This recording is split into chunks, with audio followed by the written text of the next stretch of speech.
Hello, it's the Bird Woman here. So today I am actually going to be doing quite a difficult topic to talk about. This is for the chosen seed who have grown up living in karmic families. So this particular message is going to be talking about the emotional incest that is involved living with karmic families who try to keep you trapped and dependent on them. So especially if you are a son, talking about a karmic mother, or if you are a daughter involving a karmic father, and vice versa, and the deep wounds that are created when for example, you're in a family setting with a mother and a father who are both narcissistic, and your mother holds envy over you, which that in itself causes you deep wounds because of the conditioning and the lack mindset that you grow up to face. Hold on 1 second. So when you grow up in these sorts of environments, they are sort of run in a sort of cult-like fashion from birth. So when they notice that you are the one that is not going to fit in to their conditioning and the way that they are trying to run things, and they target you from birth, and they manipulate you in multiple ways into feeling like you cannot survive in the real world. So once you start to really shift that mindset and you start to do the work to heal that they thought you would never do, which is why they also allow you and sit back and watch while you are putting yourself in abusive situations, in karmic relationships, in toxic friendships, and why they are so quick to jump on that bandwagon and use that as an opportunity to make you feel like you're the problem, to blame your mental health. They will never take accountability for the abuse they put you through, but they will definitely use it as an opportunity to make you always feel like there is something wrong with you. Now, not going too extremely deep on the effects of emotional incest within these types of families, but on a surface level, this creates the blockage in a way that you cannot express your sexual nature as freely as you need to, especially not getting the right sex education that you need when you're younger as well. This means that you are getting involved in putting yourself in situations, in very toxic situations where you can be taken advantage of sexually as well as you grow up throughout childhood.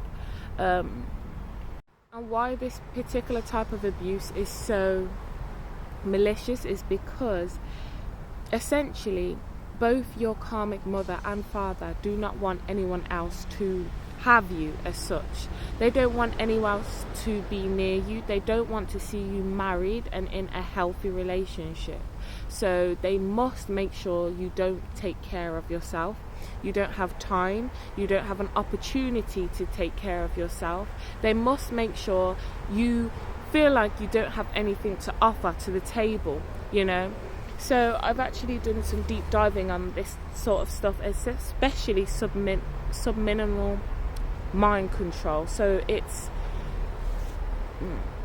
this type of control is setting you up for failure, and your entire family know and are completely aware of what is going on, but to put it simply, they don't care what is going on because they have already mutually or subconsciously agreed that you are going to be the sacrifice of the family. They are going to make you feel like you are the crazy one, and it is all something that is in your head. So from my personal experience, this causes your karmic mother to have a really deep-rooted sense of envy over you, a competitiveness over you. You find that your karmic mother, now if you've lived with a narcissistic mother, then you're aware there is no extent to the sly things they will do to try to either have a one-up on you, to mentally control you, to do mental magic on you, death magic on you. There is no extent to the wounds that she has within her that she will project onto you in some way and rope you into this sort of belief system. And yeah, now at this stage it's going to be extremely difficult for you to be able to maneuver around your family once you become aware of what is actually going on, especially with emotional incest as well. You become very aware of the intent behind the actions that they are doing to you. You know, it's a push and pull cycle. Hold on.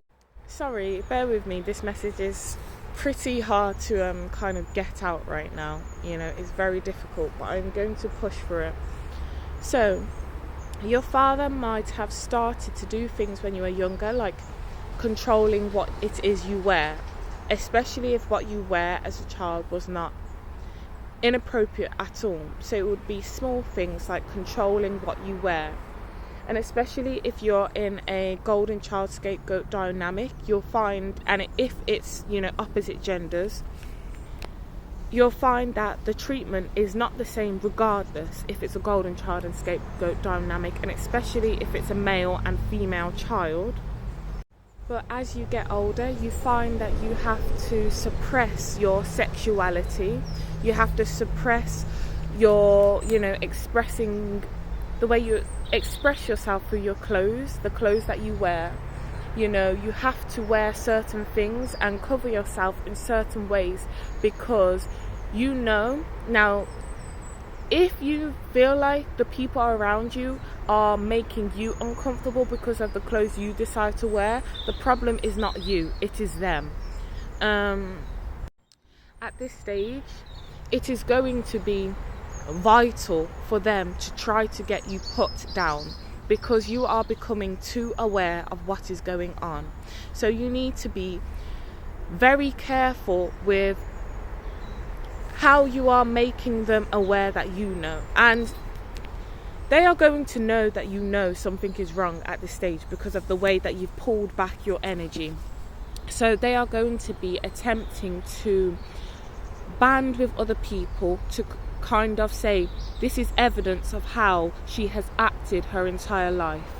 Now, let me just say this, you have everything, all of the spiritual evidence that you need and all of the strength, mental strength at this point that you need to be able to stand strong and speak your truth, because speaking your truth is the way that you are going to find freedom, regardless of who is against you. And sometimes the towers need to fall, especially in these situations. And I know that it can be extremely scary. It can feel extremely scary because you have grown up to believe that you cannot be without these types of people in this lifetime. So I know this is a very specific message, and I think I'm going to do another part on this at some point as well, because, you know, I might even save this to talk about a bit deeper on my YouTube channel as well. But they are going to make sure growing up you feel dirty, you feel disgusting.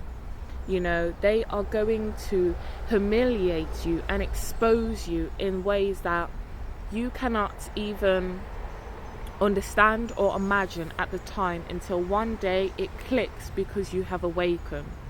And once you start to awaken and once you start to see, you cannot see your family members the same way. And if you are going through this right now and you are surviving and thriving through this situation, I love you. Your ancestors, the Most High, sees you, cares for you and loves you, and will not leave you in this situation. Keep going with your healing process. You have not been abandoned. Speak your truth and find your people. You will have your independence. They try to take it from you, but you will have it.